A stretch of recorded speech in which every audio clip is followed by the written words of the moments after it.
Bon, vous êtes maintenant prêt à modifier le calendrier selon ce que vous souhaitez pour votre établissement. Donc, vous allez, premièrement, c'est plus de travail, oui, pour cette année, mais pour les années prochaines, vous allez pouvoir reprendre le même modèle.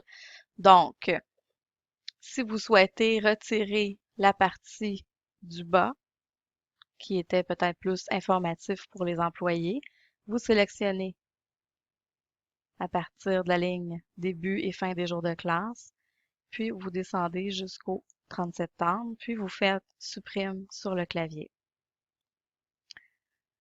Vous pouvez modifier les marges parce que si vous voyez, il y a les petits jours ici de travail, donc les jours d'école.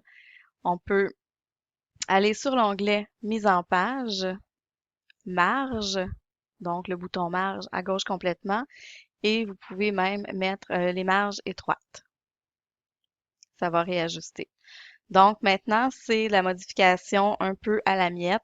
Donc vous devez aller supprimer les petits chiffres sur le calendrier à droite des mois,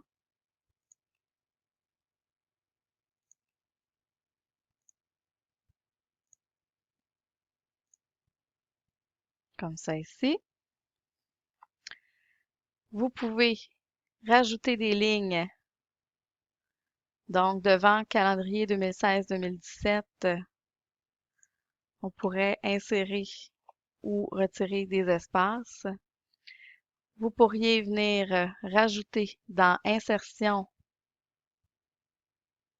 Images, dans le groupe Illustration. Vous pouvez venir chercher, par exemple, le logo de votre école.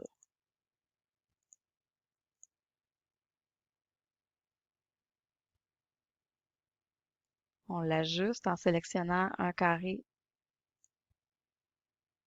et bouton droit de la souris sur l'image, habillage, on le met devant le texte, le logo, pour pouvoir le repositionner où on veut. Au même titre, vous pouvez venir rajouter le logo de la commission scolaire. Donc, encore une fois, insertion, image. Si vous disposez du logo de la commission scolaire, vous pouvez aller le chercher.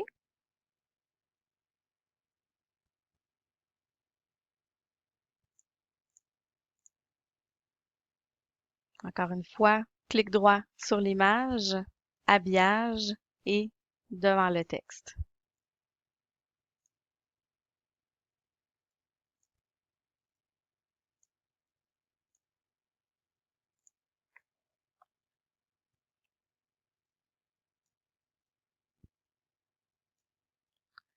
Donc, c'est vraiment de la modification à la miette. Si vous souhaitez insérer des icônes personnelles, par exemple pour une journée spéciale, vous pouvez venir sur l'onglet Insertion, Forme, sélectionner la forme que vous souhaitez insérer. On clique sur le bouton gauche. Si vous remarquez, le curseur est un plus. Puis, on agrandit et on lâche pas. Du moment qu'on lâche le curseur de la souris, la forme est là. Donc maintenant, si vous remarquez bien, on est sur l'outil de dessin, la barre d'outils Format. On peut venir sur le bouton Remplissage et mettre aucun remplissage pour que l'arrière-plan de la forme demeure vide pour qu'on puisse voir la date au travers. La couleur du contour, vous pouvez la remettre noire si vous le souhaitez. Et on fait juste repositionner vis-à-vis une date. Idéalement, ce que vous allez mettre dans le calendrier, vous allez le sélectionner, bouton droit de la souris, créer une copie, puis venir le mettre dans le bas comme une légende.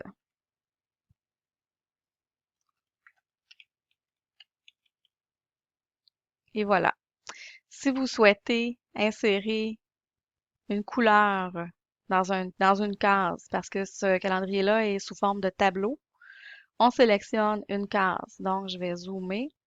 Je sélectionne ici, par exemple, le 2 novembre 2016. Donc, je sélectionne la case. Si vous remarquez, les outils de tableau sont apparus en haut. C'est contextuel. Je viens cliquer sur Disposition. Non, pardon, sur Création. Donc, ici, j'ai un seau de peinture. C'est écrit Trame de fond sur le bouton. En cliquant, je pourrais venir sélectionner, par exemple, une couleur de trame de fond. Et style de bordure, je pourrais venir sélectionner une couleur de bordure. Puis avec le petit pinceau, insérer mes bordures où je le souhaite. Et voilà.